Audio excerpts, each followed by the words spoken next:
Big Bear, Little Brother by Carl Norak.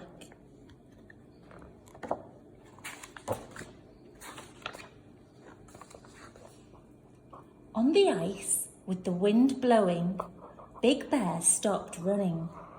How wonderful it was to be still, to close his eyes, to dream. Suddenly, he heard a cry from the cliff above. Who was it? Was it a hunter? He looked up quickly. A child was tumbling through the sky, just like a snowflake. He must have slipped and fallen. He'd be crushed on the hard ice. Big Bear ran, dived, and caught him safely in his huge paws. The little boy trembled when he realized where he had landed. "Don't be scared," said Big Bear. He put the boy down and started on his way. But soon he heard a voice behind him. "Wait! I'm Minik. I'm coming with you." They walked side by side until they reached an ice bridge. Then Big Bear went ahead slowly, carefully, to make sure the ice was thick enough. Minik followed him trustingly. After a while, he said, "I like being with you. You protect me. Will you be my big brother?" Big Bear laughed. "How can I be your big brother? We're much too different." Minik led Big Bear to the edge of the water, and they leant down to stare at themselves. "Look," said Minik, "we're not that different. We look just like each other when we smile."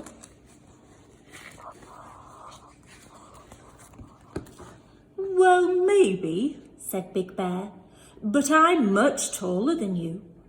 Minik climbed onto a mound of snow. "Not anymore, you're not," he laughed. "Now I'm taller than you."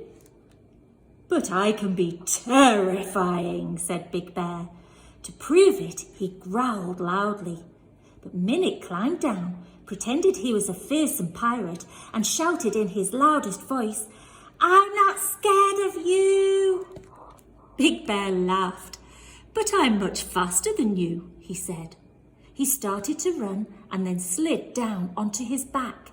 Minik jumped on and together they skidded quickly over the ice. "Look, I'm as fast as you," Minik cried. "Now watch me do some things I'm really good at," said Minik. He danced, juggled a snowball, and walked on his hands. Big Bear tried to copy him. "You're right that we're different," laughed Minik, "but we don't have to be the same to be brothers, do we?" Big Bear didn't reply. He'd sensed a storm suddenly approaching. "We must go," he said. "Walk close to me as quickly as you can. My body will protect you from the wind." Ooh. The wind raged and heavy snow fell. "Don't be afraid," Big Bear shouted. "I'll take you home, little brother." As the storm grew more violent, Minik became exhausted. Twice he stumbled and almost fell. Eventually he stopped. He could go no further. Big Bear growled against the storm, but the wind drowned him out.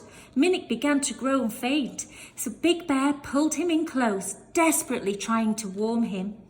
But just then, a bright light shone in front of them. Headlights! A man appeared on a sled. Big Bear stopped dead. This must be a hunter, and he was angry. But Minik threw himself in front of Big Bear. "Now it's my turn to protect you, big brother," he said. Then suddenly Minik ran towards the hunter. "It's Daddy," he shouted. "Daddy, stop, it's okay. Big Bear is my brother. He saved my life." "Minik, my little boy," cried his father. "I've looked everywhere for you. Are you all right?" Minik didn't reply. He had seen Big Bear turning to leave. "Wait, big brother," he cried. He ran to him and held him tight. Goodbye, big brother, he said. I'll never forget you.